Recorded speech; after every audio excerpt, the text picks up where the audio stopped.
중동의 재벌 상속자는 비웃는 미소를 지으며 한국인 관리인을 바라보고 말했다. 모차르트를 연주하면 내 딸은 너의 아내다. 낡은 제복을 입고 일로 굳은 손을 가진 그는 주저없이 피아노로 걸어갔다. 아무도 몰랐다. 그 손이 수백 명의 사람들에게 박수와 눈물을 이끌어낸 적이 있다는 것을. 피아노의 대가가 어떻게 중동 재벌의 화장실을 청소하게 되었을까? 그 답은 당신을 놀라게 할 것이다. 시작하기 전에 좋아요 버튼을 누르고 지금 어디서 무엇을 하며 이 이야기를 듣고 있는지 댓글로 남겨주세요. 사막의 황금빛 석양이 파이살 알-라시드 왕자의 대리석 궁전을 붉게 물들이던 저녁, 세계 각국의 귀빈들이 모여들었다. 그들의 보석은 샹들리의 빛에 반짝였고 값비싼 향수 향기가 공기 중에 떠다녔다. 오늘은 석유 제국의 후계자인 파이살 왕자가 자신의 음악적 재능을 과시하는 특별한 밤이었다. 파이살은 거울 앞에서 마지막으로 자신의 모습을 점검했다.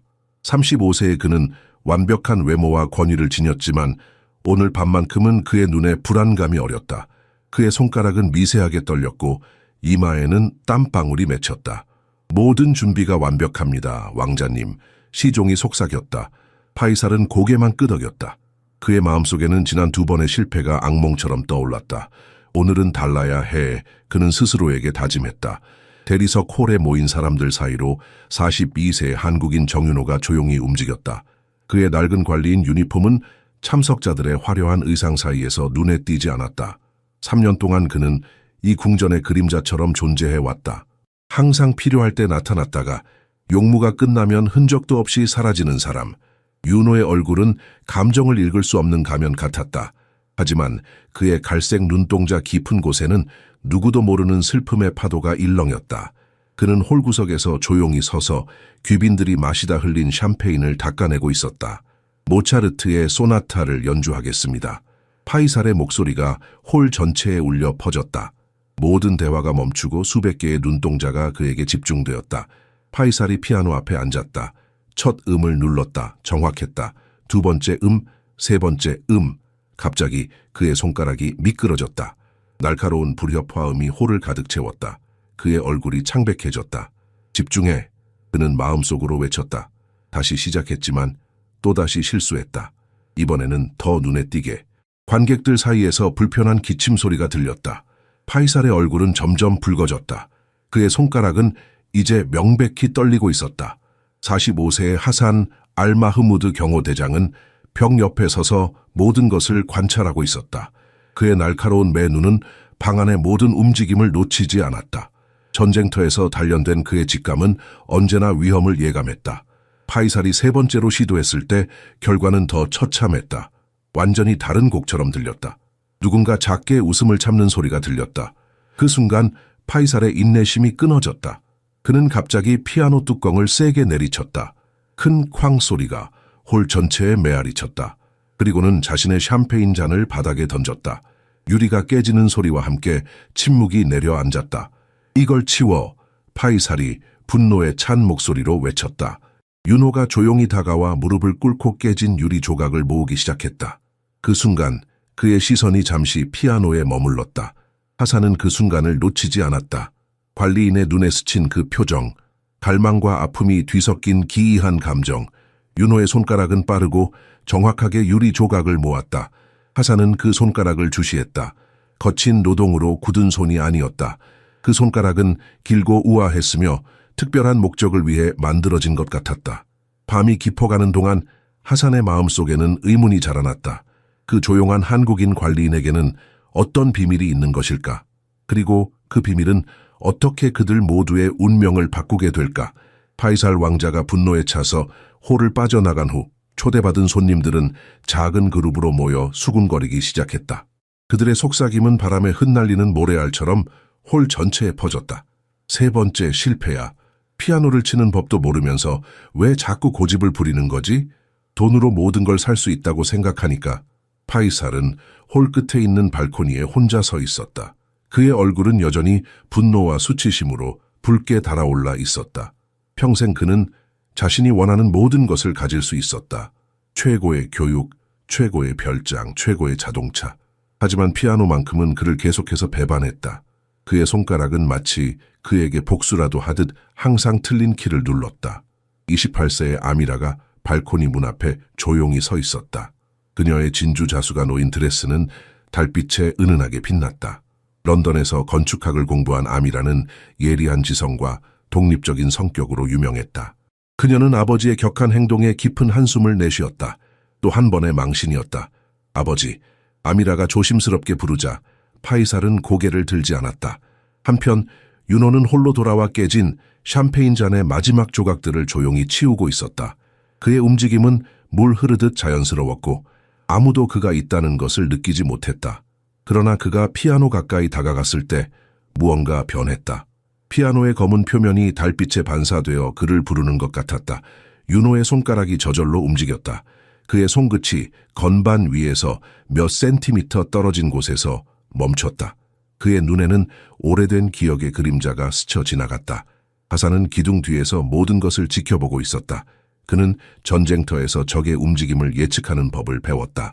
그리고 지금 그의 직감이 강하게 말하고 있었다. 이 조용한 관리인에게는 보통 사람들이 보지 못하는 무언가가 있었다. 갑자기 파이살이 발코니에서 홀로 돌아왔다. 그의 눈은 여전히 분노로 불타고 있었지만 이제는 그 안에 다른 무언가가 섞여 있었다. 미친 듯한 결의가 보였다. 당신, 파이살이 갑자기 윤호를 향해 소리쳤다. 모든 눈이 그들에게 향했다. 당신이 모차르트를 나보다 잘 연주할 수 있다면 내 딸을 당신에게 주겠소.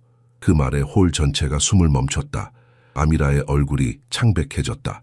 그녀는 아버지를 믿을 수 없다는 듯이 쳐다보았다. 그녀를 상품처럼 내놓다니. 귀빈들 사이에서 충격의 웅성거림이 일었다. 왕자님이 농담하시는 겁니다. 누군가가 불편한 웃음과 함께 말했다. 하지만 파이살의 눈빛은 전혀 농담이 아니었다. 그는 자신의 자존심을 회복하기 위해 무엇이든 할 준비가 되어 있었다. 궁극의 모욕은 한 관리인이 그보다 피아노를 잘 칠 수 없다는 것을 증명하는 것이었다. 모두가 윤호가 공포에 질려 도망치거나 무릎을 꿇고 용서를 빌 것이라 예상했다. 그러나 가장 놀라운 일이 벌어졌다. 윤호는 천천히 고개를 들었다. 처음으로 그의 눈에 깊은 감정이 비쳤다. 그는 빗자루를 내려놓고 조용히 피아노를 향해 걸어갔다. 그의 걸음걸이에는 이상한 우아함이 있었다. 아미라는 숨을 참았다. 하사는 앞으로 기대며 자세를 바꿨다. 파이살의 얼굴에는 혼란이 스쳤다. 그는 윤호가 정말로 도전을 받아들일 것이라고 예상하지 않았다. 윤호가 피아노 앞에 섰다. 그의 낡은 관리인 유니폼은 호화로운 대리석 홀에서 이상하게 보였다. 하지만 그의 눈에는 이제 누구도 이해할 수 없는 깊은 결의가 담겨 있었다. 정말 한번 해보시겠습니까? 파이살이 조롱하듯 물었다. 윤호는 대답 대신 피아노 의자에 천천히 앉았다. 그의 손가락이 건반 위에 자리 잡았다. 그리고 모든 것이 변하기 시작했다. 대리석 홀에 숨막히는 침묵이 내려앉았다. 모든 시선이 피아노 앞에 앉은 낡은 유니폼의 남자에게 고정되었다. 윤호는 천천히 피아노 의자의 높이를 조절했다. 그 자연스러운 동작에서 귀빈들은 무언가를 느꼈다. 그것은 마치 수천 번을 반복한 익숙한 의식 같았다. 윤호의 손이 건반 위에 머물렀다. 그의 손가락은 잠시 공중에 떠 있었다. 그 순간 시간이 멈춘 것 같았다. 윤호의 눈에는 갑자기 먼 기억의 안개가 스쳐 지나갔다. 그의 가슴 깊은 곳에서 오랫동안 가두어 두었던 무언가가 깨어나고 있었다. 첫 음이 홀을 가득 채웠다. 그 순간 모든 사람들의 얼굴에 충격이 번졌다. 그것은 단순한 모차르트의 소나타가 아니었다. 그것은 영혼을 울리는 해석이었다. 완벽함을 넘어선 무언가였다. 윤호의 손가락은 건반 위에서 춤을 추었다. 그의 터치는 때로는 깃털처럼 가볍게, 때로는 폭풍처럼 강렬하게 건반을 누르며 음악을 만들어냈다. 그의 몸은 미세하게 음악에 맞춰 움직였다. 마치 피아노가 그의 몸의 일부인 것처럼, 그의 영혼의 연장선인 것처럼 음악은 물처럼 흘러나왔다. 그것은 단순한 소리의 나열이 아니었다. 그것은 이야기였다. 깊은 슬픔과 상실의 이야기, 그리고 그 너머에 있는 희망의 속삭임. 윤호의 얼굴에는 이제 가면이 벗겨졌다. 그의 표정에는 말로 표현할 수 없는 감정이 가득했다. 기쁨과 슬픔, 열정과 고통이 뒤섞인 감정.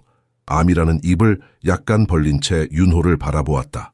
그녀의 눈에는 놀라움과 함께 다른 감정이 스며들기 시작했다. 이것은 단순한 기술이 아니었다. 이것은 영혼의 표현이었다. 그녀는 자신도 모르게 한 걸음 앞으로 다가섰다. 파이살의 얼굴은 창백해졌다. 그의 눈은 점점 커졌고 입은 반쯤 열려 있었다. 그는 자신이 방금 무슨 말을 했는지 후회하기 시작했다. 수백 명의 증인들 앞에서 한 약속, 그리고 지금 그 약속은 현실이 될 위험에 처해 있었다. 하산은 그의 심장이 빠르게 뛰는 것을 느꼈다. 그의 군인으로서의 직감이 그에게 말했다. 이 남자는 평범한 관리인이 아니다. 그의 손가락은 피아노를 위해 태어났다. 그의 영혼은 음악으로 말하고 있었다. 홀 안에 누군가가 조용히 흐느끼기 시작했다. 곧 다른 사람들도 눈물을 훔쳤다. 윤호의 음악은 마법처럼 모든 사람의 가슴 속 깊은 감정을 끌어올렸다. 그것은 마치 오랫동안 닫혀있던 문을 여는 열쇠 같았다. 피아노의 마지막 음이 홀에 울려 퍼졌을 때 그 소리는 마치 영원히 지속될 것처럼 공기 중에 맴돌았다. 그리고 나서 완전한 침묵이 찾아왔다. 아무도 숨을 쉬지 않는 것 같았다. 아무도 움직이지 않았다. 시간이 멈춘 것 같았다. 윤호는 천천히 건반에서 손을 들어 올렸다. 그의 눈에는 이제 깊은 슬픔이 다시 자리 잡았다. 마치 그 음악이 그에게서 무언가를 가져간 것처럼, 또는 무언가를 돌려준 것처럼. 파이살은 자신의 약속을 후회하며 그 자리에 얼어붙었다. 아미라는 이전에 느껴보지 못한 이상한 감정에 사로잡혀 윤호를 바라보았다. 하산은 결심했다. 그는 이 신비로운 관리인의 진짜 정체를 반드시 밝혀낼 것이다. 마침내 긴 침묵 끝에 누군가가 박수를 치기 시작했다. 곧 모든 사람들이 기립 박수를 보냈다. 그들의 얼굴에는 경외감이 가득했다. 그들은 방금 무언가 특별한 것, 설명할 수 없는 것을 목격했다. 윤호는 조용히 일어나 고개를 숙였다. 그의 눈은 아무도 마주치지 않았다. 그는 마치 자신이 방금 한 일에 대해 후회하는 것처럼 보였다. 그는 조용히 자리를 떠나려 했지만 하산의 날카로운 눈은 그의 떨리는 손을 놓치지 않았다. 정윤호는 대체 누구인가? 왜 그런 재능을 숨기고 있는가? 그리고 그의 눈에 담긴 그 깊은 슬픔은 어디에서 온 것인가? 피아노 연주회의 밤 이후 하산은 잠을 이루지 못했다. 그의 침실 창문으로 사막의 차가운 달빛이 스며들었지만 그의 마음은 더 깊은 어둠 속에서 헤매고 있었다.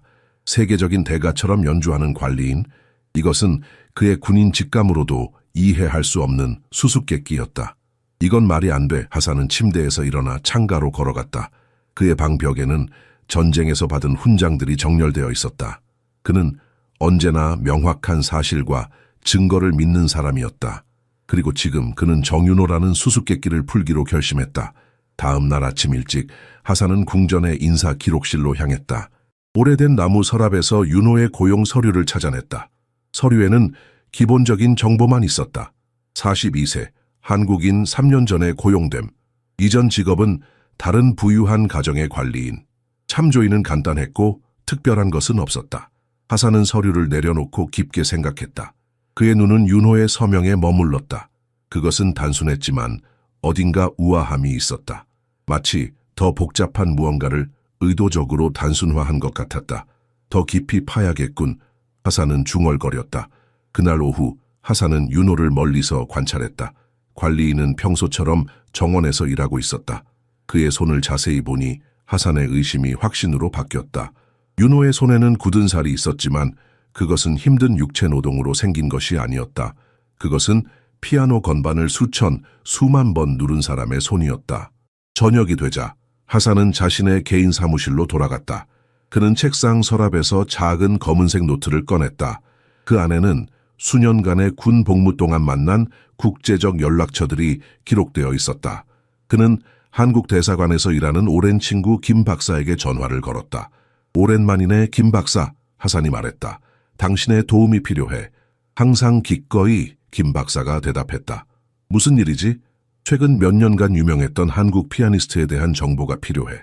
특히 정윤호라는 이름을 들어본 적 있나? 전화선 너머로 긴 침묵이 이어졌다. 하산은 자신의 심장 박동이 빨라지는 것을 느꼈다. 하산, 김 박사의 목소리가 갑자기 진지해졌다. 그 이름을 어떻게 알게 됐지? 궁금해할 뿐이야.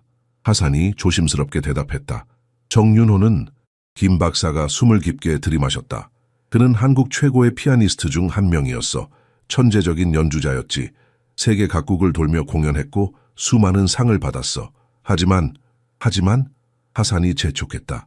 그는 약 3년 전에 끔찍한 비극 이후 완전히 사라졌어. 많은 사람들이 그가 죽었다고 생각해. 하산의 등줄기로 한기가 흘렀다. 그는 책상 위에 있는 윤호의 사진을 바라보았다. 낡은 유니폼을 입고 고개를 숙이고 눈에 띄지 않으려 애쓰는 남자. 그는 세계적으로 유명한 음악가였던 것이다. 김 박사, 그에 대해 더 자세히 알고 싶어. 그에게 무슨 일이 있었던 거지? 김 박사가 다시 한번 깊게 숨을 들이마셨다. 하산, 네가 왜 묻는지 모르겠지만 그의 이야기는 가슴 아픈 이야기야. 내가 모든 자료를 보내줄게. 하지만 정윤호를 찾았다면 그를 조심스럽게 대해줘. 그는 이미 충분히 고통받았어. 하산은 전화를 끊고 창밖을 바라보았다. 궁전의 정원에서 윤호가 여전히 조용히 일하고 있었다.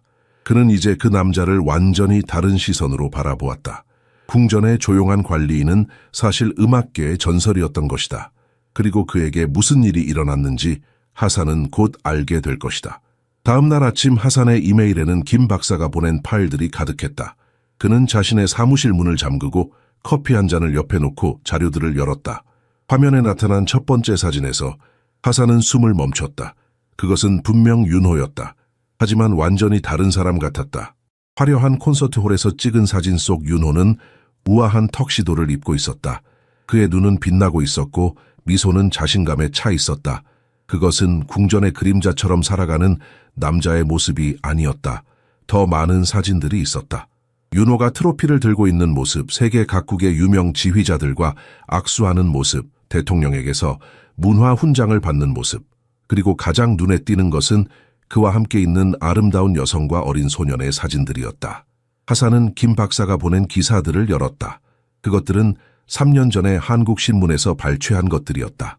비극적 사고로 피아니스트 정윤호의 가족 사망, 음악계의 별, 민수진과 아들 민준 교통사고로 목숨 잃어, 정윤호 가족 장례식 후 모습 감춰, 음악계 충격. 하산은 고통스럽게 눈을 감았다. 이제 그는 이해했다. 윤호의 눈에 담긴 그 깊은 슬픔, 그가 피아노를 치면서 보여준 영혼의 고통, 그것은 단순한 음악적 표현이 아니었다. 그것은 말로 표현할 수 없는 상실의 아픔이었다. 기사들은 모든 것을 설명했다. 윤호는 민수진이라는 재능 있는 바이올리니스트와 결혼했다. 그들은 음악계에서 완벽한 커플로 알려져 있었다. 그들의 8살 아들 민준도 이미 음악적 재능을 보이고 있었다. 비극은 3년 전에 일어났다. 윤호는 서울에서 중요한 콘서트를 위해 여행 중이었다. 그의 아내와 아들이 공항으로 그를 마중 나왔다. 집으로 돌아가는 길에 폭우가 내리는 고속도로에서 대형 트럭이 통제력을 잃고 그들의 차와 충돌했다. 수진과 민주는 즉시 사망했다. 윤호만이 기적적으로 살아남았다. 내가 그 콘서트를 수락하지 않았더라면.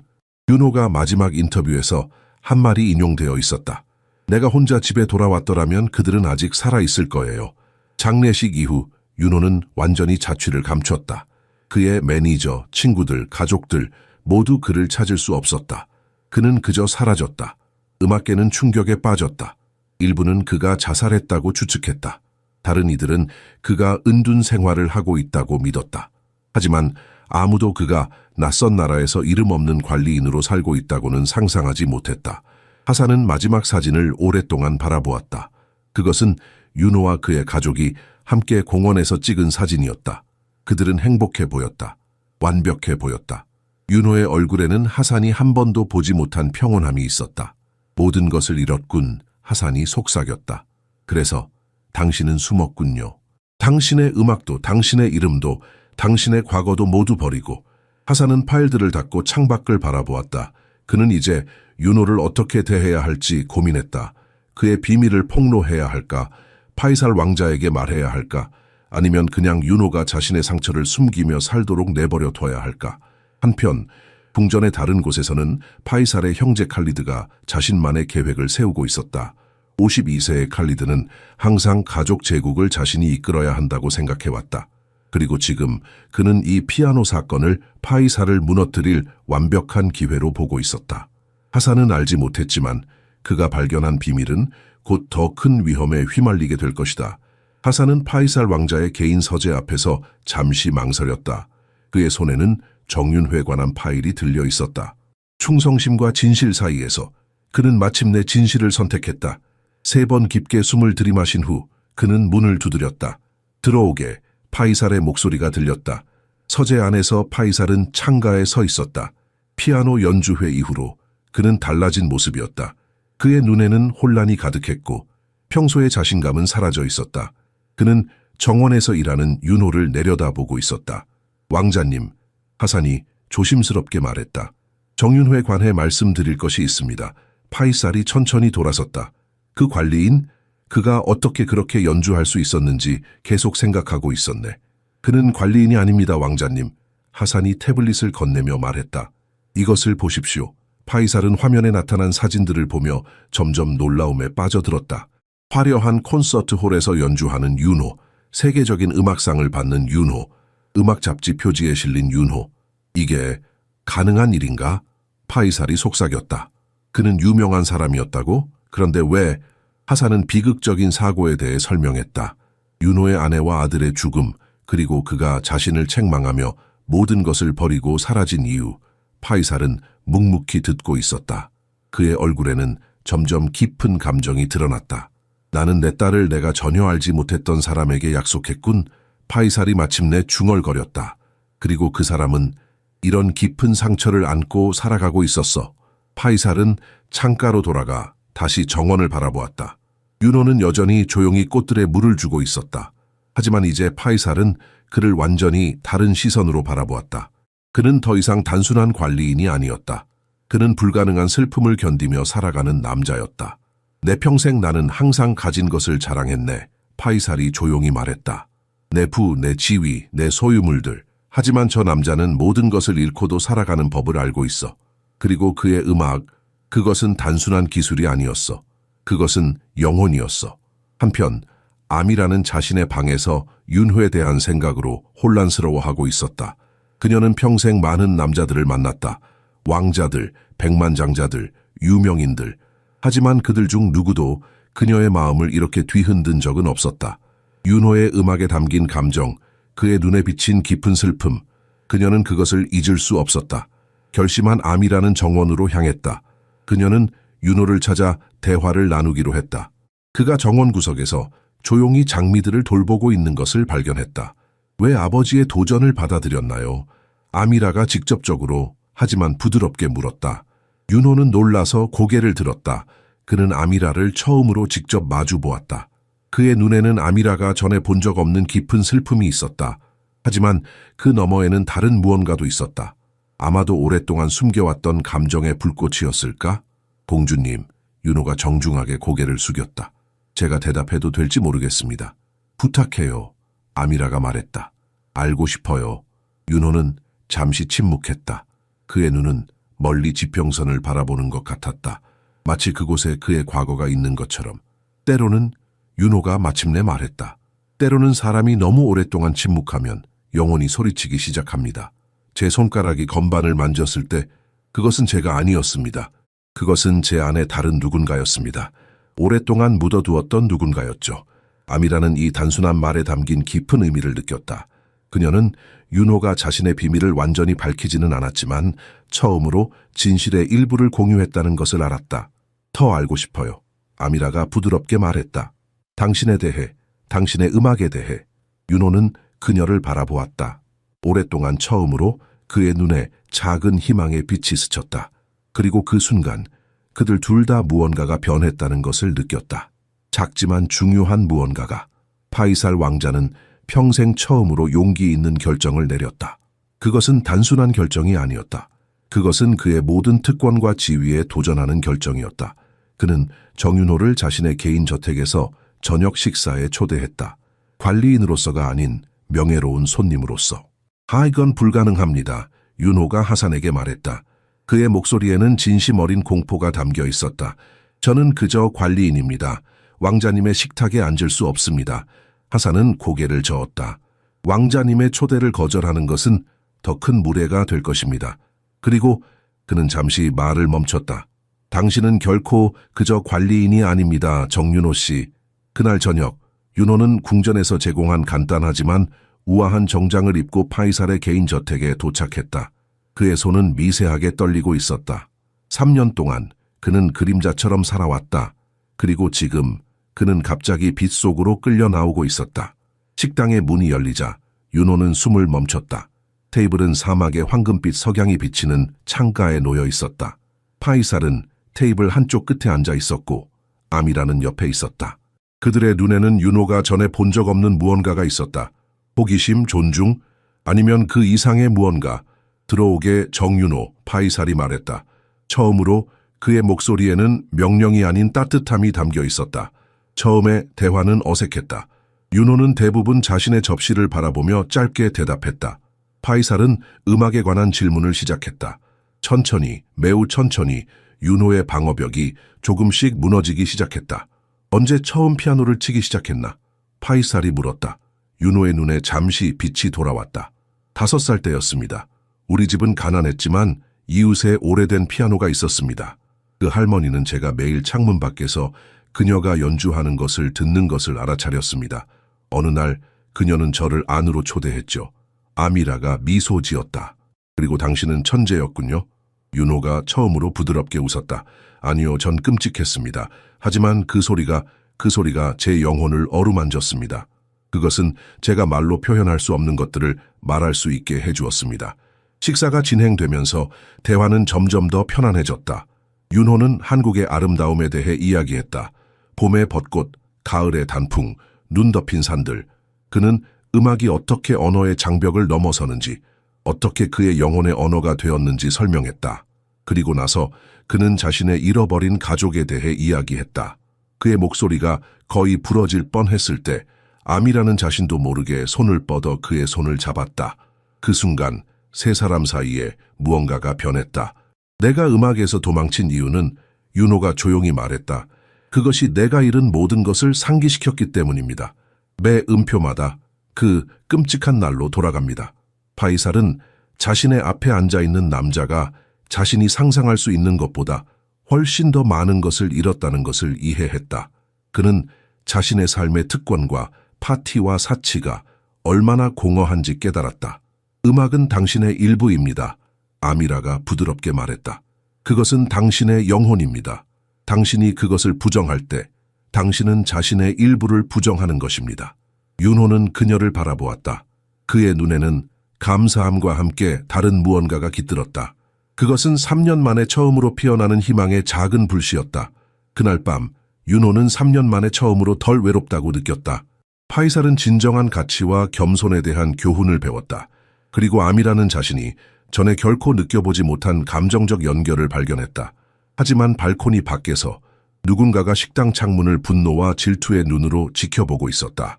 칼리드의 마음속에는 어둡고 위험한 계획이 형성되고 있었다. 그리고 그 계획은 그들 모두의 삶을 위험에 빠뜨릴 것이다. 칼리드 알라시드는 자신의 호화로운 집무실에서 창밖을 노려보며 위스키 잔을 손에 쥐고 있었다. 52세의 그는 파이살의 아버지의 동생으로 평생 동안 자신이 가문의 제국을 이끌어야 한다고 믿어왔다. 그의 단단한 턱과 날카로운 눈은 수년간의 억눌린 분노를 담고 있었다. 한국인 관리인과 시간을 낭비하고 있다니 그는 중얼거렸다. 우리 석유 계약이 위험에 처해 있는데 그의 앞에는 비밀 서류들이 펼쳐져 있었다. 칼리드는 몇 년 동안 파이살 모르게 가족 석유 제국의 일부를 외국 기업에 판매해왔다. 그는 해외 은행 계좌에 수백만 달러를 숨겨두었다. 그의 계획은 파이살을 서서히 약화시켜 결국 가족 평의회가 그를 지도자 위치에서 제거하도록 하는 것이었다. 이 피아노 사건은 완벽한 기회야. 칼리드가 자신의 측근 자말에게 말했다. 자말은 그의 오른팔로 모든 더러운 일을 처리하는 사람이었다. 파이살이 정신을 잃고 있다는 소문을 퍼뜨려 자말은 고개를 끄덕였다. 이미 시작했습니다. 가족 구성원들 사이에서 의문이 제기되고 있습니다. 어떻게 그는 우리 공주를 하인에게 줄 수 있는가? 그는 사업을 이끌 능력이 더 이상 없다. 칼리드는 만족스럽게 미소 지었다. 그의 계획은 작동하고 있었다.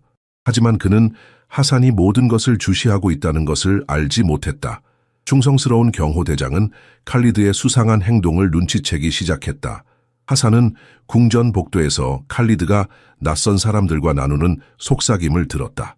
그는 밤중에 칼리드의 사무실에 들어오는 의심스러운 방문객들을 목격했다. 그의 군인 직감이 위험을 감지했다. 나는 그를 조사해야 해. 하산은 결심했다. 하지만 그는 조심해야 했다. 칼리드는 영향력 있고 위험한 적이었다. 잘못된 움직임은 하산의 가족까지 위험에 빠뜨릴 수 있었다. 같은 날 오후 더 불길한 소식이 도착했다. 경쟁 왕국인 알사바흐 가문이 한국인 관리인 피아니스트의 이야기를 들었다. 그들은 파이사를 공개적으로 망신 주기 위한 기회를 포착했다. 그들이 자신들의 음악가를 보내고 있습니다. 정보원이 파이살에게 보고했다. 드미트리 볼코프라는 국제적인 피아노 거장입니다. 그들은 공개적인 음악 대결을 요구할 것입니다. 파이살의 얼굴이 창백해졌다. 그는 이미 칼리드의 배신에 대한 소문을 듣기 시작했다. 그리고 이제 외부 위협까지. 모든 것이 한꺼번에 무너지는 것 같았다. 이 모든 것이 내 실수 때문이야. 파이살이 한숨을 쉬었다. 내 자존심 때문에 우리 모두가 위험에 처하게 됐어. 암이라는 아버지의 걱정을 보았다. 그녀는 평생 그를 강하고 확신에 찬 모습으로만 보아왔다. 하지만 지금 그는 취약해 보였다. 인간적으로 보였다. 아버지, 아미라가 부드럽게 말했다. 우리가 윤호 씨에게 어떤 일이 일어나고 있는지 말해야 해요. 그는 자신이 어떤 위험에 처해 있는지 알 권리가 있어요. 파이살은 천천히 고개를 끄덕였다. 그는 자신의 실수로 인해 윤호를 더 큰 고통 속으로 끌어들인 것을 후회했다. 처음으로 파이살은 다른 사람의 감정을 자신의 것보다 우선시했다. 한편 칼리드는 알사바흐 가문의 대표와 비밀 회의를 갖고 있었다. 만약 당신들의 피아니스트가 이기면 당신들은 북부 유전에 대한 계약을 얻게 될 것입니다. 그가 약속했다.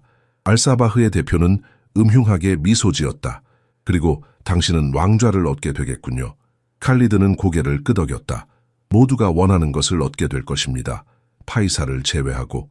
이 모든 긴장과 음모 속에서 윤호는 여전히 자신의 일상 업무를 수행하고 있었다. 그는 궁전 정원에 있는 장미들에 물을 주고 있었다. 그의 손가락은 생각에 잠겨 꽃잎을 부드럽게 어루만졌다. 마치 그것들이 피아노 건반인 것처럼. 그는 폭풍이 다가오고 있다는 것을 알지 못했다. 그리고 그 폭풍의 중심에 자신이 있다는 것도. 암이라는 궁전 정원의 오래된 올리브 나무 아래 앉아 있었다. 그녀의 손에는 건축 도면이 들려 있었지만 그녀의 마음은 다른 곳에 있었다. 지난 몇 주 동안 그녀는 정원에서 윤호와 긴 대화를 나누며 시간을 보냈다. 그는 그녀에게 한국의 계절에 대해, 음악의 수학적 아름다움에 대해, 그리고 상실 이후 세상을 어떻게 다르게 보게 되었는지에 대해 이야기했다. 난 이런 감정을 이해할 수 없어. 아미라가 속삭였다. 그녀는 평생 동안 많은 매력적인 남자들을 만났다. 그들은 모두 부유하고 권력 있고 완벽한 삶을 살았다. 하지만 그들 중 누구도 그녀의 마음을 이렇게 사로잡지 못했다. 윤호의 경우는 달랐다. 그의 슬픔, 그의 겸손함, 그의 재능, 그리고 무엇보다도 그의 진실함. 그는 가면을 쓰지 않았다. 그는 그저 자신이었다. 깨지고 상처받았지만 진실했다. 한편 윤호도 자신의 감정으로 혼란스러워하고 있었다. 그는 온실에서 난초들을 돌보며 마음속으로 고통스러운 대화를 나누고 있었다. 수진아, 그는 마음속으로 죽은 아내에게 말했다. 내가 어떻게 이런 감정을 가질 수 있을까? 내가 다른 여자에게 감정을 느끼다니? 너와 민준이 떠난 지 불과 3년 만에 그의 손가락이 난초의 섬세한 꽃잎을 어루만졌다. 그는 자신이 행복해질 자격이 없다고 느꼈다. 그는 가족의 죽음에 책임이 있다고 느꼈다. 만약 그가 그 콘서트를 위해 서울에 가지 않았다면, 만약 그가 공항에서 택시를 타고 혼자 돌아왔다면 그의 아내와 아들은 아직 살아있을 것이다. 당신은 3년 동안 자신을 벌해왔어요. 아미라가 어제 그에게 한 말이 그의 마음에 계속 울렸다. 당신의 아내와 아들은 당신이 이렇게 슬프고 고립된 모습을 보길 원했을까요? 그 말은 윤호의 마음 깊은 곳을 찔렀다. 수지는 항상 그의 가장 큰 지지자였다. 그녀라면 그가 다시 행복해지길 원했을 것이다. 하지만 그는 준비가 되지 않았다. 아니, 그는 스스로에게 준비가 되지 않았다고 말했다. 궁전의 다른 곳에서 하산은 충격적인 발견을 했다. 그는 칼리드의 사무실에 몰래 들어가 서류를 살펴보았다. 그가 발견한 것은 그의 최악의 두려움을 확인해 주었다. 칼리드는 단순히 제국의 일부를 팔고 있는 것이 아니었다. 그는 파이살을 정신적 무능력자로 고발하여 완전한 통제권을 장악할 계획이었다. 그리고 관리인과의 결혼은 파이살이 정신을 잃었다는 증거로 사용될 것이었다. 하산은 서류들을 제자리에 놓고 조용히 사무실을 빠져나왔다. 그의 마음은 무거웠다. 그는 파이살에게 이 음모에 대해 경고해야 했다. 하지만 그때 복도에서 칼리드와 마주쳤다. 하산, 칼리드가 너무 친근한 미소로 말했다. 내 사무실에서 무엇을 하고 있었나? 정기 보안 점검입니다, 왕자님. 하산이 완벽하게 침착하게 대답했다. 칼리드는 그를 잠시 연구했다. 그리고 나서 예상치 못한 제안을 했다. 하산, 당신은 우리 가족에게 오랫동안 충성해왔소. 하지만 모든 충성심에는 가격이 있지 않소? 내가 당신에게 500만 달러를 제안한다면? 하산은 숨이 막혔다. 그 금액은 그와 그의 대가족이 여러 세대 동안 편안하게 살 수 있는 돈이었다. 그의 아픈 어머니는 최고의 치료를 받을 수 있을 것이고 그의 자녀들은 최고의 학교에 다닐 수 있을 것이었다. 무엇을 원하시나요? 하산이 조심스럽게 물었다. 단순하고 칼리드가 대답했다. 당신은 내가 하는 일에 대해 침묵을 지키고 파이살이 정신적으로 불안정하다는 증언을 제공하면 됩니다. 그게 전부요. 하산의 마음에는 끔찍한 딜레마가 펼쳐졌다. 그는 적당한 급여로 자신의 가족을 간신히 부양하고 있었다. 이 돈은 그의 모든 문제를 해결할 것이다. 하지만 그것은 그가 평생 동안 섬겨온 사람을 배신하는 것을 의미했다. 생각할 시간이 필요합니다. 하산이 마침내 말했다. 물론 칼리드가 미소 지었다. 하지만 너무 오래 기다리지 마시오. 기회는 빨리 지나가니까. 하산이 복도를 걸어갈 때 그는 자신의 충성심이 가장 필요한 순간에 시험받고 있다는 것을 알았다. 그리고 그는 윤호의 고요한 존엄성, 그의 눈에 담긴 명예를 생각했다. 그리고 하산은 자신이 어떤 선택을 할 것인지 알았다. 밤하늘에 별들이 총총히 빛나는 동안 하산은 궁전 정원을 끝없이 걸었다. 그의 마음은 폭풍 우치는 바다처럼 요동쳤다. 칼리드의 제안이 그의 귓가에 계속 울려 퍼졌다. 500만 달러. 그의 가족이 꿈꿔왔던 모든 것을 살 수 있는 돈. 그의 어머니의 비싼 치료비, 자녀들의 최고 교육, 평생 안정된 생활. 알라여 하산이 밤하늘을 올려다보며 기도했다. 제게 옳은 길을 보여주소서. 그는 자신의 딸을 생각했다. 12살의 파티마는 의사가 되기를 꿈꾸었지만 그의 급여로는 그녀의 의대 학비를 감당할 수 없었다. 그는 자신의 아픈 어머니를 생각했다. 그녀는 더 나은 치료가 필요했지만 그는 그것을 제공할 수 없었다. 그리고 그는 파이살 왕자를 생각했다. 완벽하지는 않지만 정직한 지도자. 그리고 그는 윤호를 생각했다. 모든 것을 잃었지만 여전히 존엄성을 지닌 남자. 새벽이 밝아올 무렵 하산은 결정을 내렸다. 그는 정원으로 향했다. 윤호는 이미 거기에 있었다. 매일 아침처럼 그는 조용히 꽃들에 물을 주고 있었다. 윤호 씨, 하산이 부르자 관리인이 돌아보았다. 하산 대장님. 윤호가 정중하게 고개를 숙였다. 하산은 깊게 숨을 들이마셨다. 당신에게 중요한 말이 있습니다. 당신은 단순히 피아노를 치는 사람이 아닙니다. 당신은 저에게 돈보다 가치 있는 것들이 있다는 것을 가르쳐 주셨습니다. 윤호의 눈이 의문으로 가득 찼다. 하산은 칼리드의 음모, 그의 뇌물 제안, 파이살을 몰아내기 위한 계획에 대해 모두 털어놓았다. 윤호는 침묵 속에서 모든 것을 들었다. 그의 얼굴은 평온했지만 그의 눈은 깊은 생각에 잠겨 있었다. 당신은 왕자님에게 이 사실을 알릴 겁니까? 윤호가 마침내 물었다. 네, 하산이 단호하게 대답했다. 당신이 제게 보여준 것처럼 진정한 분은 금이 아닌 명예에 있기 때문입니다. 윤호의 눈에 감사의 빛이 스쳤다. 그는 하산의 어깨에 손을 올렸다. 그것은 작은 제스처였지만 두 남자 사이에 깊은 이해가 흘렀다. 바로 그 순간 궁전 관리인이 급하게 정원으로 들어왔다. 윤호 씨, 당신에게 국제 전화가 왔습니다. 한국에서요. 윤호의 얼굴이 창백해졌다. 3년 동안 그는 과거와의 모든 연결을 끊었다. 누가 그를 여기서 찾아냈을까? 그는 전화실로 달려갔다. 떨리는 손으로 수화기를 들었다. 여보세요? 윤호 씨? 여성의 목소리가 들렸다. 그는 즉시 그 목소리를 알아보았다. 송미현, 그의 옛 매니저였다. 정말 당신이군요. 신이시여, 당신이 살아있다니. 어떻게 저를 찾으셨나요? 윤호가 간신히 말했다. 당신의 피아노 연주 영상이 인터넷에 올라왔어요. 그 아랍 궁전에서요. 모든 사람들이 그것에 대해 이야기하고 있어요. 사라진 천재가 돌아왔다고요. 윤호는 충격으로 벽에 기대었다. 그의 비밀이 세상에 드러나고 있었다. 윤호 씨, 중요한 소식이 있어요. 미현이 계속했다. 당신이 수진을 위해 작곡한 미발표 악보들을 찾았어요. 한국 음악계에서는 당신의 추모 콘서트를 열고 싶어 해요. 많은 사람들이 당신의 이야기에 감동받았어요. 당신의 음악이 다시 필요해요. 윤호의 머릿속에 혼란스러운 감정들이 몰려왔다. 한국으로 돌아간다는 것은 그의 과거, 그의 기억, 그의 고통과 마주하는 것을 의미했다. 하지만 그것은 또한 수진과 민준의 기억을 그들이 마땅히 받아야 할 방식으로 기리는 것을 의미했다. 그것은 구원의 기회였을까? 아니면 감정적인 함정이었을까?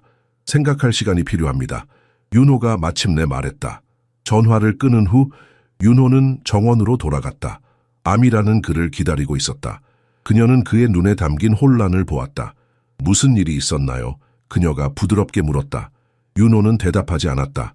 그저 감정에 압도되어 눈물이 그의 뺨을 타고 흘러내렸다. 암이라는 윤호가 이렇게 감정을 드러내는 것을 처음 보았다. 미처 그들이 알지 못하는 사이 더 큰 폭풍이 다가오고 있었다. 다음 날 아침 궁전은 이례적인 흥분으로 술렁였다. 하인들은 분주히 오가며 마지막 청소를 하고 경비원들은 자세를 바로 잡았다. 알사바흐 가문이 보낸 음악가가 도착하는 날이었다. 전고가 되자 검은색 리무진 행렬이 궁전 정문에 도착했다. 첫 번째 차에서 드미트리 볼코프가 내렸다. 45세의 러시아 피아니스트는 전 세계에서 명성이 자자했다. 그의 키 큰 체구와 백금발, 날카로운 청회색 눈은 인상적이었다. 그는 완벽하게 재단된 이탈리아 정장을 입고 있었고 그의 손가락에는 번쩍이는 다이아몬드 반지가 있었다. 이 사막 궁전이 꽤 인상적이군. 그가 주변을 둘러보며 코웃음을 쳤다. 하지만 모스크바의 차이콥스키 홀과는 비교할 수 없지. 그의 뒤를 수많은 수행원들이 따랐다. 개인 비서, 악보 관리인, 마사지사, 그리고 심지어 개인 요리사까지. 마치 작은 군대가 도착한 것 같았다. 그들 뒤로는 국제 언론인들이 카메라를 들고 뒤따랐다. 파이살 왕자는 궁전 입구에서 그들을 맞이했다. 그의 미소는 긴장으로 굳어 있었다. 그는 하산에게서 칼리드의 음모에 대해 들었고 이제 이 새로운 도전까지 직면해야 했다. 볼코프 씨, 우리 궁전에 오신 것을 환영합니다. 파이살이 정중하게 말했다. 드미트리는 겨우 고개를 끄덕였다. 피아노는 어디 있습니까? 연습을 시작하고 싶군요. 그의 목소리에는 뽐내는 듯한 자신감이 묻어났다. 물론입니다. 하인이 당신을 메인 홀로 안내할 것입니다. 드미트리가 지나가면서 그는 물었다. 그런데 피아노를 친다고 생각하는 그 관리인은 어디 있습니까? 그를 만나보고 싶군요. 파이살의 턱이 굳어졌다. 정윤호 씨는 지금 자신의 일을 하고 있습니다. 드미트리가 웃었다. 물론 화장실을 청소하거나 뭐 그런 것이겠죠? 내일 그의 재능을 직접 확인해 보겠습니다. 그가 떠나자 파이살은 깊은 한숨을 내쉬었다. 하산이 그의 곁에 조용히 다가왔다. 왕자님, 칼리드가 알사바흐와 거래를 맺었습니다. 만약 볼코프가 이기면 그들은 북부 유전에 대한 계약을 받기로 했습니다. 파이살의 얼굴이 분노로 어두워졌다. 내 형제가 나를 이렇게 배신하다니.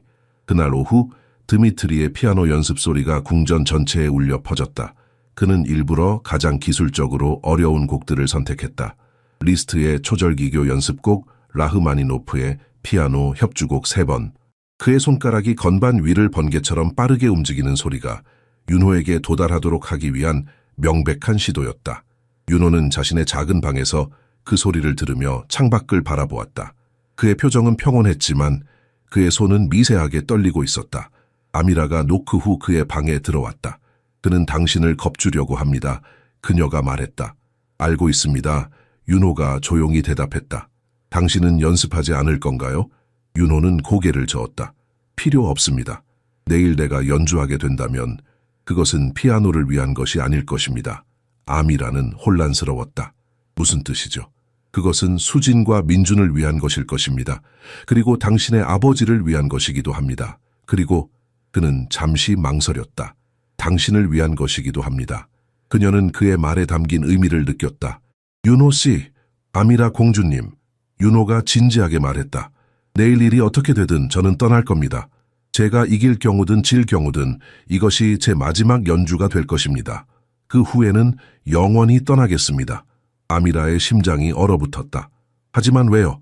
당신은 이제 막 다시 연주하기 시작했어요. 당신의 음악은 너무 아름다워요. 세상은 그것을 들어야 해요. 윤호의 눈에는 결심이 서려 있었다. 제 음악은 이미 너무 많은 것을 앗아갔습니다. 더 이상은 안 됩니다. 그날 밤 궁전은 이상한 고요함에 휩싸였다. 드미트리의 방에서는 여전히 피아노 소리가 들렸다. 파이살은 자신의 서재에서 다가오는 폭풍에 대비했다. 하산은 경계를 강화했다. 아미라는 윤호의 말을 곱씹으며 잠을 이루지 못했다. 그리고 윤호? 그는 하늘의 별들을 바라보며 자신의 가족에게 마음속으로 말했다. 내일 나는 마지막으로 당신들을 위해 연주할 것입니다. 그리고 나서 나는 당신들을 찾아갈 것입니다. 결투 전 사흘은 궁전 전체에 무거운 긴장감을 드리웠다. 드미트리는 매일 아침부터 저녁까지 주 홀에서 요란하게 연습했다. 그의 연주는 완벽했지만 차가웠다. 기계적인 정확성은 있었으나 영혼이 없었다. 그것은 의도적인 협박이었다. 그의 음악은 마치 나를 이길 수 없다고 외치는 것 같았다. 저 관리인이 나타날 생각이 없는 모양이군. 드미트리가 세 번째 날 오후에 파이살에게 말했다. 아마도 그는 이미 도망쳤을 겁니다. 파이살은 침착하게 미소 지었다. 정윤호 씨는 자신의 방식대로 준비하고 있습니다. 사실 윤호는 단 한 번도 피아노를 치지 않았다. 그는 평소처럼 궁전 관리 업무를 계속했다. 정원을 가꾸고 복도를 청소하고 창문을 닦았다.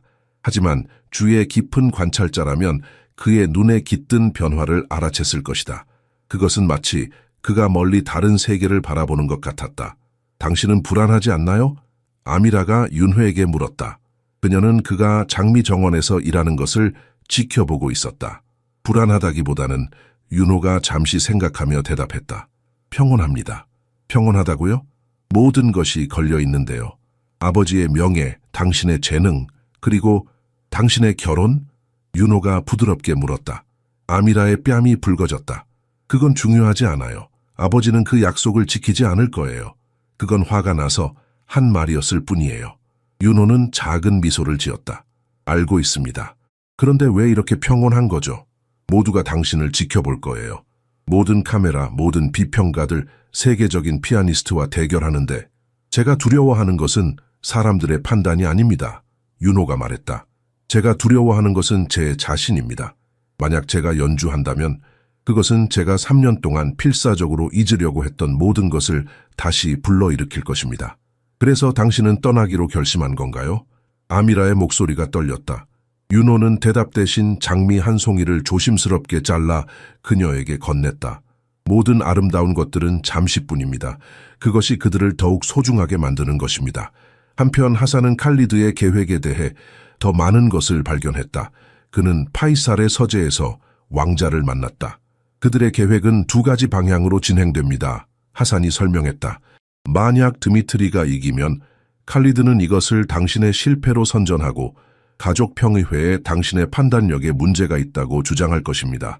만약 윤호가 이기면 칼리드는 당신이 하인에게 집착하고 있다고 주장할 것입니다. 파이살의 얼굴이 어두워졌다. 어느 쪽이든 나는 진다는 뜻이군. 정확합니다, 왕자님. 이것은 음악 대결이 아닙니다. 이것은 권력 투쟁입니다. 파이살은 창가로 걸어갔다. 밤이 깊어가고 있었다. 칼리드에게 그를 만나고 싶다고 전해주게. 하산이 놀라 물었다. 지금 당장요? 지금 당장. 30분 후 칼리드는 파이살의 서재에 들어왔다. 그의 얼굴에는 자신감 넘치는 미소가 있었다. 동생, 이렇게 늦은 시간에 날 부르다니 무슨 일이지? 그가 술잔을 들며 물었다. 파이살은 그를 똑바로 쳐다보았다. 모든 것을 알고 있다, 칼리드. 네가 우리 가족을 배신하고 있다는 것을. 칼리드의 미소가 흔들렸지만 곧 회복되었다. 배신? 난 단지 우리 가족의 미래를 보호하고 있을 뿐이야. 네가 관리인과 함께 음악 놀이를 하는 동안 누군가는 사업을 챙겨야 했으니까. 우리 석유를 알사바흐에게 팔고 그것이 가족 보호인가? 칼리드가 웃었다. 가족? 네가 우리 딸을 관리인과 결혼시키려고 했어. 넌 이성을 잃었어, 파이살.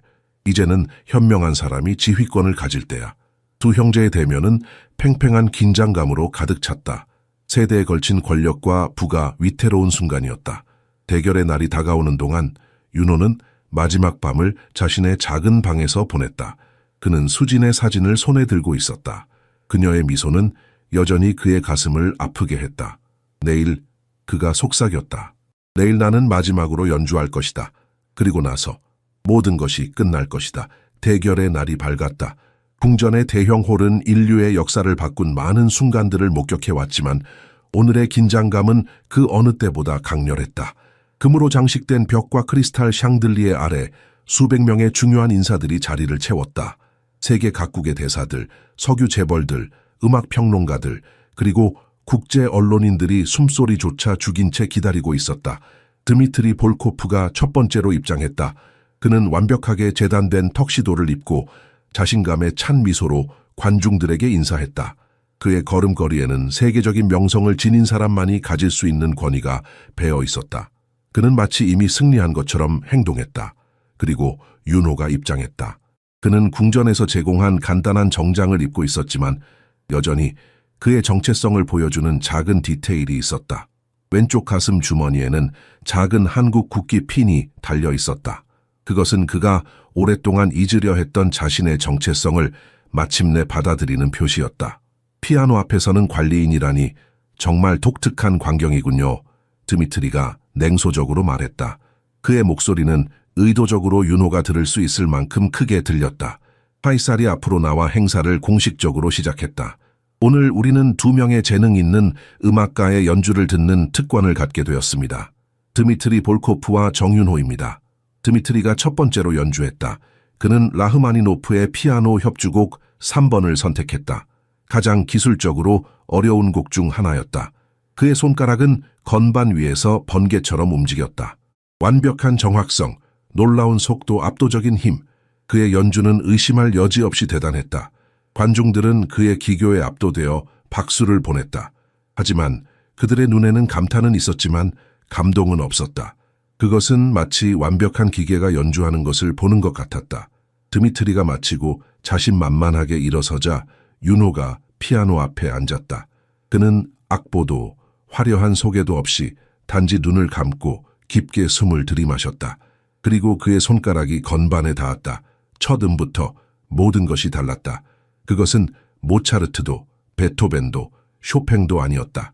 그것은 윤호 자신의 곡이었다. 그가 수진을 위해 작곡한 곡들이었다. 그 음악은 단어로 설명할 수 없는 감정을 담고 있었다.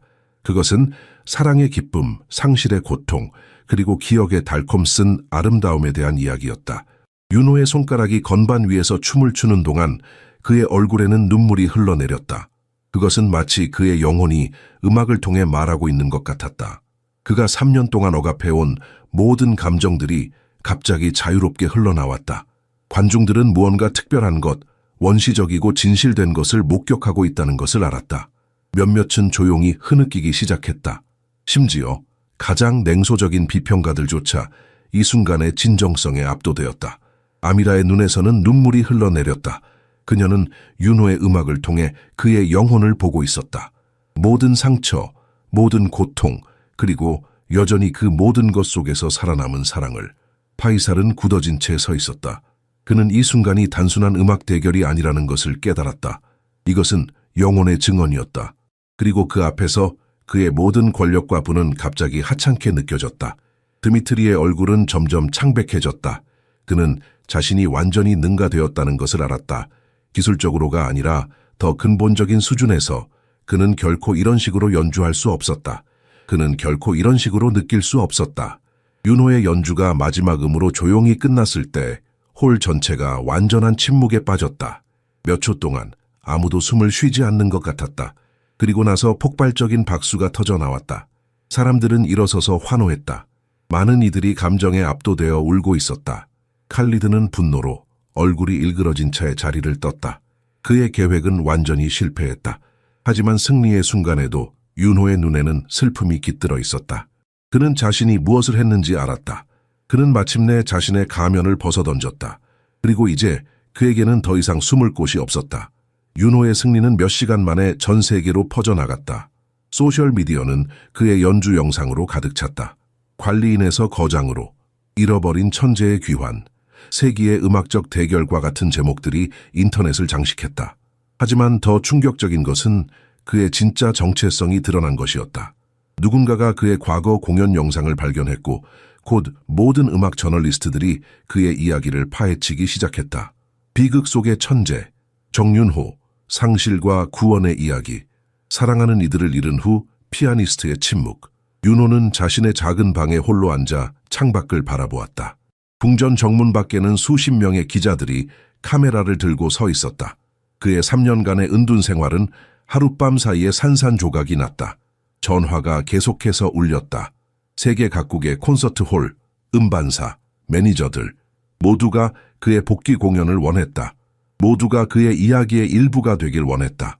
이건 제가 가장 두려워했던 일입니다. 윤호가 문을 두드리고 들어온 하산에게 말했다. 제 가족의 비극이 세상의 구경거리가 되는 것. 하산은 고개를 끄덕였다. 사람들은 당신의 음악에 감동받았습니다. 하지만 그들은 또한 당신의 고통에 매료되어 있습니다. 저는 떠나야 합니다. 윤호가 단호하게 말했다. 더 이상 여기 있을 수 없습니다. 윤호는 천천히 자신의 몇 안 되는 소지품을 가방에 넣기 시작했다.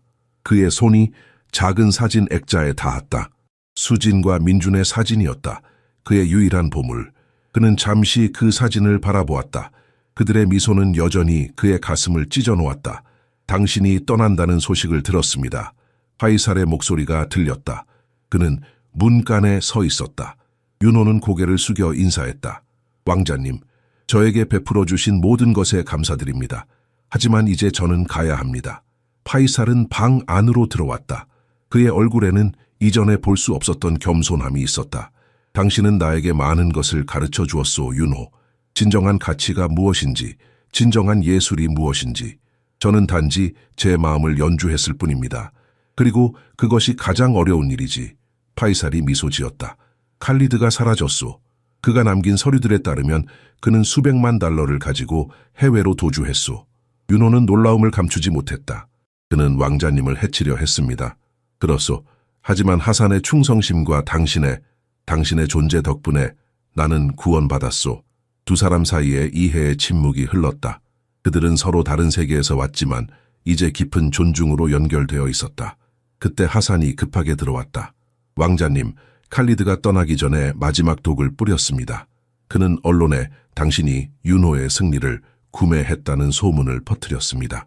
그는 이 모든 것이 정치적 이득을 위한 연출된 쇼라고 주장하고 있습니다. 파이살의 얼굴이 어두워졌다. 비록 그가 이 음악 대결을 일으킨 것은 자신의 잘못된 판단이었지만 그는 결코 그것을 조작하지 않았다. 사람들이 믿을까요? 윤호가 물었다. 일부는 그럴 것입니다. 하산이 대답했다. 의심은 독과 같습니다. 한번 퍼지면 그것을 완전히 제거하기 어렵습니다. 파이살은 창가로 걸어갔다. 그의 어깨에는 무거운 짐이 실려 있는 것 같았다. 나의 지도력에 대한 의문이 제기되고 있소. 일부 가족 평의회 구성원들이 칼리드의 편을 들기 시작했소. 그들은 진실을 알아야 합니다. 윤호가 말했다. 진실. 파이살이 쓴웃음을 지었다. 권력의 세계에서 진실은 종종 가장 설득력 있는 이야기일 뿐이요. 윤호는 자신의 음악이 그의 영혼의 가장 진실된 표현이 이런 식으로 더럽혀지는 것이 고통스러웠다. 그는 단지 자신의 아픔을 표현했을 뿐인데 이제 그것은 권력 게임의 일부가 되었다. 그날 저녁 아미라는 충격적인 결정을 내렸다. 그녀는 자신의 마음속 깊은 곳에서 용기를 찾아냈다. 만약 윤호가 떠난다면 그녀는 그에게 중요한 제안을 할 것이다. 그녀의 인생을 영원히 바꿀 제안을. 새벽녘 아미라는 윤호의 작은 방 앞에서 망설였다. 그녀의 심장은 마치 가슴을 뚫고 나올 것처럼 뛰고 있었다. 평생 동안 그녀는 항상 이성적이고 실용적인 결정을 내려왔다. 런던에서 건축학을 공부하기로 한 결정, 아버지의 사업에서 자신의 역할을 찾기로 한 결정. 하지만 지금 그녀가 하려는 것은 이성을 넘어선 것이었다. 그것은 순전히 가슴에서 나온 결정이었다. 그녀는 마침내 용기를 내어 노크했다. 들어오세요. 윤호의 조용한 목소리가 들렸다. 아미라가 문을 열자 윤호는 이미 자신의 가방을 싸고 있었다. 그의 얼굴에는 결의와 슬픔이 뒤섞여 있었다. 그는 떠날 준비가 되어 있었다. 윤호 씨, 아미라가 깊게 숨을 들이마셨다. 저는 당신과 함께 한국에 가겠습니다. 윤호는 완전히 얼어붙었다. 그의 손에 들고 있던 셔츠가 바닥에 떨어졌다. 그는 자신이 방금 들은 말을 믿을 수 없다는 듯이 아미라를 바라보았다. 무슨 말씀이신지요? 그가 마침내 입을 열었다. 제 말은 분명합니다. 아미라가 한 걸음 앞으로 나섰다. 그녀의 눈에는 이전에 볼 수 없었던 확신이 빛났다. 당신이 한국으로 떠난다면 저도 함께 가겠습니다. 윤호는 머리를 흔들었다. 아미라 공주님, 그건 불가능합니다. 당신은 왕족이십니다. 여기에 당신의 가족, 당신의 미래, 당신의 모든 것이 있습니다. 저 때문에 그 모든 것을 포기할 수 없습니다. 제가 가진 것은 무엇입니까? 아미라가 반문했다. 황금 세장 속의 삶, 정치적 결혼의 미래. 저는 평생 동안 진짜 삶을 갈망해왔습니다. 진짜 감정, 진짜 목적, 진짜 의미를 가진 삶을. 그녀의 말은 윤호의 마음 깊은 곳을 건드렸다. 그는 창가로 걸어가 밖을 바라보았다. 사막의 아침, 햇살이 지평선을 물들이고 있었다. 아름다웠지만 그에게는 항상 이질적인 풍경이었다. 제가 가진 것은 아무것도 없습니다. 윤호가 마침내 말했다. 제 과거의 그림자일 뿐입니다. 당신은 그런 사람을 따라가실 수 없습니다. 당신은 영혼이 있는 사람입니다. 아미라가 그에게 다가가며 말했다. 당신의 음악에서 저는 그것을 들었습니다. 당신의 눈에서 저는 그것을 보았습니다. 제가 평생 찾아온 것은 바로 그런 진실입니다. 그녀의 말은 윤호에게 깊은 영향을 미쳤다. 3년 동안 그는 끊임없이 달아났다. 자신의 과거로부터, 자신의 재능으로부터, 자신의 감정으로부터, 그리고 이제 처음으로 누군가가 그를 위해 모든 것을 포기할 준비가 되어 있었다. 그것은 그에게 새로운 관점을 제시했다. 수지는 어떻게 생각할까? 그는 자신도 모르게 소리내어 생각했다. 그녀는 당신이 다시 행복해지길 원했을 것입니다. 아미라가 부드럽게 대답했다. 당신의 음악에서 저는 그녀에 대한 당신의 사랑을 느꼈습니다. 그리고 그런 사랑은 결코 이기적이지 않습니다. 그 순간 윤호의 마음속에서 무언가가 풀리는 것 같았다. 마치 오랫동안 얼어붙었던 강물이 마침내 흐르기 시작하는 것처럼. 그때 하산이 급하게 문을 두드렸다. 윤호 씨, 공주님, 중요한 소식이 있습니다. 하산의 얼굴에는 흥분과 안도감이 뒤섞여 있었다. 칼리드의 모든 범죄에 대한 결정적인 증거를 찾았습니다. 그가 석유 거래로 횡령한 수백만 달러, 알사바흐와의 비밀 거래, 파이살 왕자를 몰아내기 위한 모든 계획들. 증거를 어디서 찾으셨나요? 아미라가 물었다. 칼리드의 개인 비서가 양심의 가책을 느껴 모든 것을 털어놓았습니다. 그리고 그는 모든 증거 서류를 제공했습니다. 하산은 잠시 말을 멈추고 윤호를 바라보았다. 당신 덕분입니다, 윤호 씨. 당신이 보여준 명예와 존엄성이 그 비서에게 영감을 주었습니다. 그는 말했습니다. 관리인이 그런 용기를 보여줄 수 있다면 나도 할 수 있다고.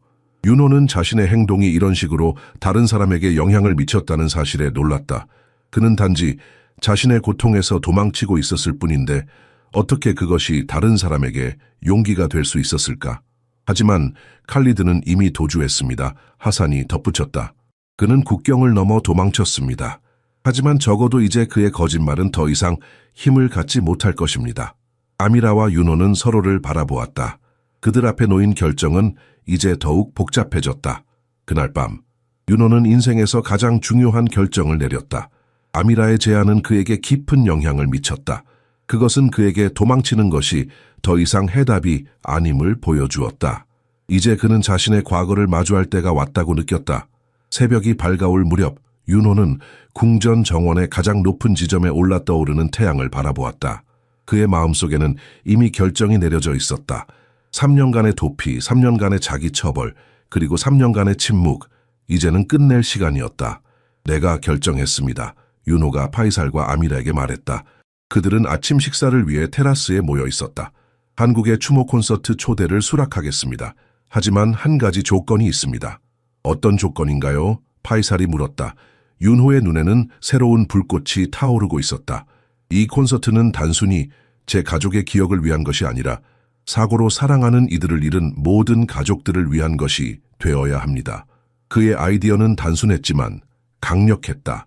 콘서트의 모든 수익금은 상실로 고통받는 가족들을 돕는 재단에 기부될 것이다. 그것은 개인적인 슬픔을 보편적인 치유로 변화시키는 방법이었다. 사람들은 종종 상실 후에 혼자라고 느낍니다. 윤호가 설명했다. 내가 그랬던 것처럼요. 하지만 그것은 진실이 아닙니다. 우리는 서로를 도울 수 있습니다. 우리의 고통을 의미 있는 것으로 변화시킬 수 있습니다. 아미라의 눈이 갑자기 빛났다. 제가 그 센터들을 설계할 수 있어요. 그녀가 흥분해서 말했다. 제 건축 지식을 실제로 의미 있게 사용할 수 있는 방법이에요. 치유를 위한 공간, 상담을 위한 공간, 서로를 지원하기 위한 공간. 그녀는 이미 머릿속으로 청사진을 그리고 있었다. 런던에서의 그녀의 건축학 교육이 마침내 진정한 목적을 찾은 것이었다. 파이살은 이 대화를 듣고 있었다. 그의 눈에는 깊은 생각이 담겨 있었다. 나도 이 프로젝트를 지원하겠소. 그가 마침내 말했다. 단순히 돈으로만이 아니라 내 영향력과 연결망으로도 우리는 이 재단을 국제적인 것으로 만들 수 있소. 윤호는 놀라움을 감추지 못했다. 왕자님, 그건 내가 평생 배운 가장 중요한 교훈은 당신에게서 온 것이오, 윤호. 파이살이 진지하게 말했다. 진정한 분은 우리가 가진 것을 다른 사람들을 돕는 데 사용할 때 발견된다는 것을. 그들의 대화는 하산의 도착으로 중단되었다. 그는 공식적인 군복을 입고 있었다. 왕자님, 모든 준비가 완료되었습니다. 가족 평의회가 칼리드의 모든 권한을 박탈하기로 결정했습니다.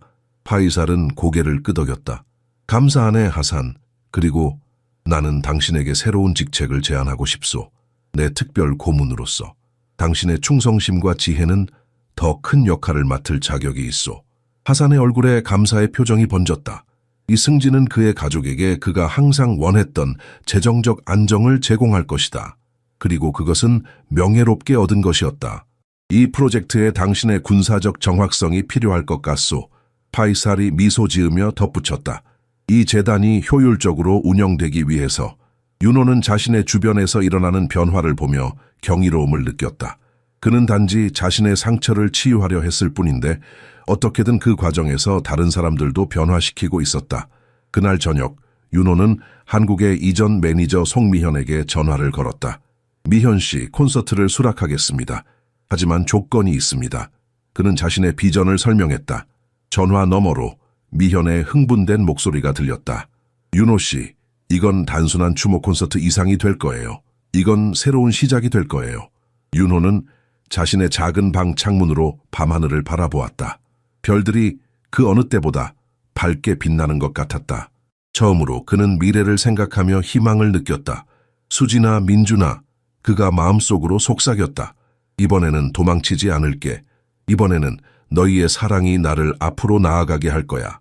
서울 국립극장은 3개월 후 역사적인 밤을 맞이했다. 바깥은 늦가을에 차가운 비가 내리고 있었지만 극장 안은 기대감으로 뜨겁게 달아올라 있었다. 정윤호의 귀환 콘서트는 수주 전에 전석 매진되었다. 전 세계에서 온 음악 애호가들, 언론인들, 그리고 상실을 경험한 수많은 가족들로 가득 찬 객석이었다. 극장 로비에는 대형 사진들이 전시되어 있었다. 사고로 사랑하는 이들을 잃은 가족들의 이야기를 담은 사진들이었다. 그 중앙에는 민수진과 민준의 미소 짓는 사진이 걸려 있었다. 그들은 더 이상 단순히 비극의 대상이 아니라 희망의 상징이 되어 있었다. 첫 번째 열에는 특별한 손님들이 앉아 있었다. 아미라, 파이살, 하산, 그들은 윤호의 진정한 가족이 되어 있었다. 아미라는 이전에 볼 수 없었던 기쁨으로 빛나고 있었다. 그녀는 이미 첫 번째 치유센터의 설계를 완성했고 그것은 곧 서울에 건설될 예정이었다. 무대 조명이 어두워지고 객석이 조용해졌다. 그리고 윤호가 무대에 등장했다. 그는 단순하지만 우아한 검은색 정장을 입고 있었다. 그의 얼굴은 긴장되어 있었지만 그의 걸음걸이에는 확신이 있었다. 3년 만에 처음으로 그는 자신이 있어야 할 곳에 있다고 느꼈다. 윤호는 피아노 앞에 앉았다.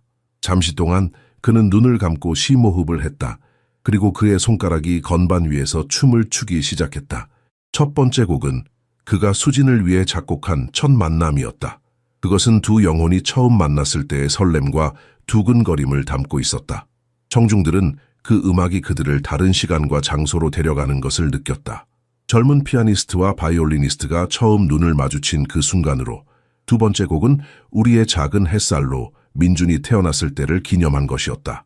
그 음악은 기쁨, 경기로움, 그리고 삶의 기적에 대한 감사함으로 가득 차 있었다. 일부 청중들은 조용히 눈물을 훔쳤다. 콘서트가 절정에 달했을 때 윤호는 갑자기 연주를 멈추었다. 극장에 침묵이 내려앉았다.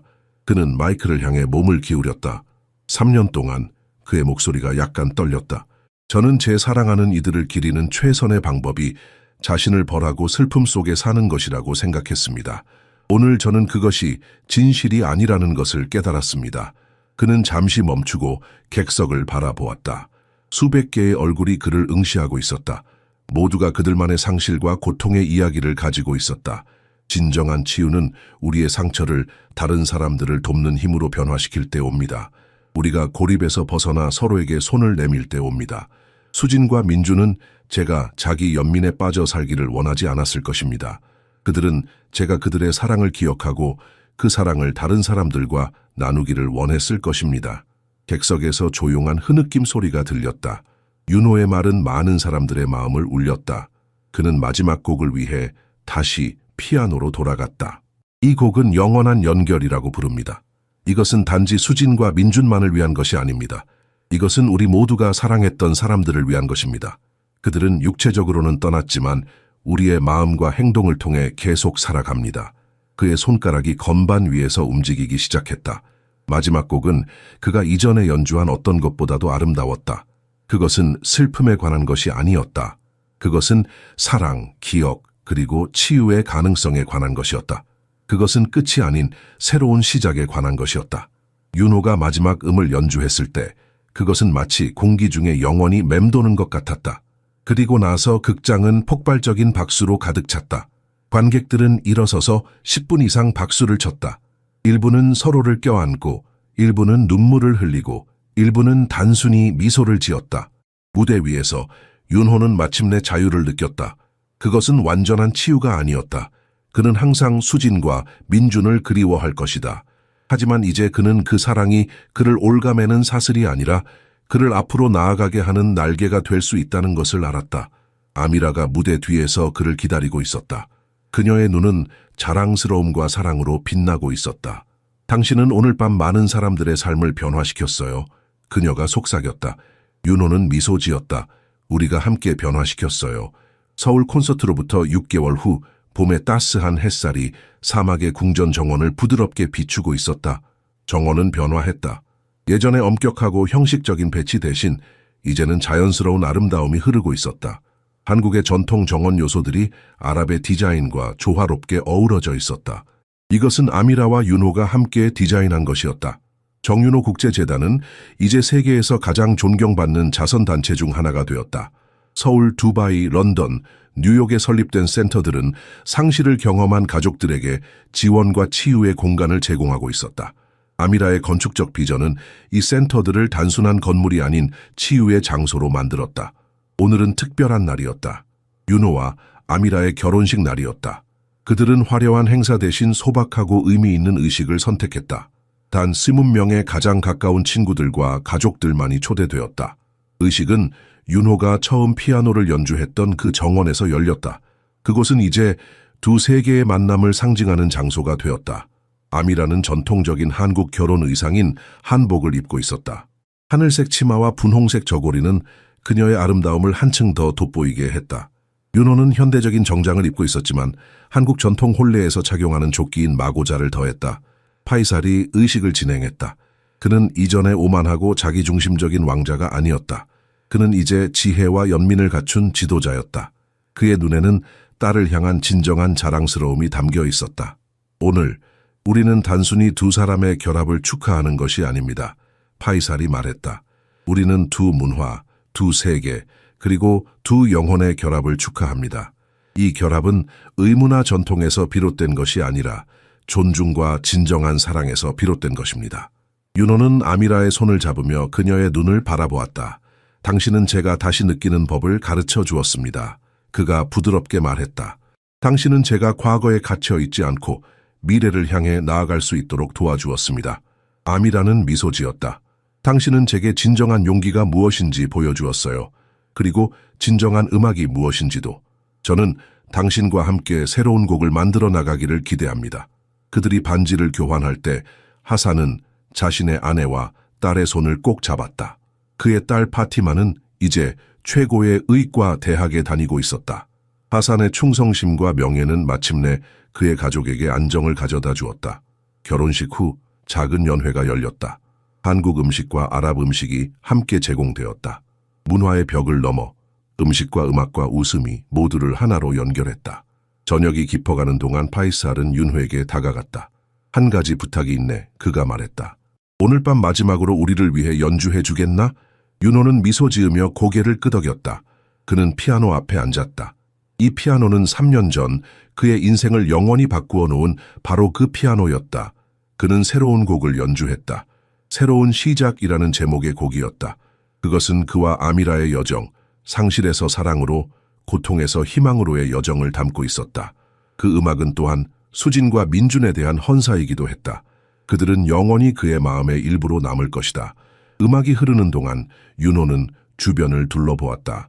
아미라, 파이살, 하산, 그리고 그가 이 여정에서 만난 모든 사람들, 그들은 이제 그의 새로운 가족이었다. 그리고 그는 깨달았다. 진정한 부는 금이나 명성이나 심지어 재능에 있지 않았다. 그것은 우리가 사랑으로 만드는 진정한 인간적 연결에 있었다. 마지막 음이 공기 중에 맴돌 때 윤호는 평화를 느꼈다. 그것은 완벽한 행복이 아니었다. 인생은 결코 그렇게 단순하지 않다. 그것은 슬픔과 기쁨, 상실과 발견, 끝과 시작이 모두 얽혀있는 복잡한 교향곡과 같았다.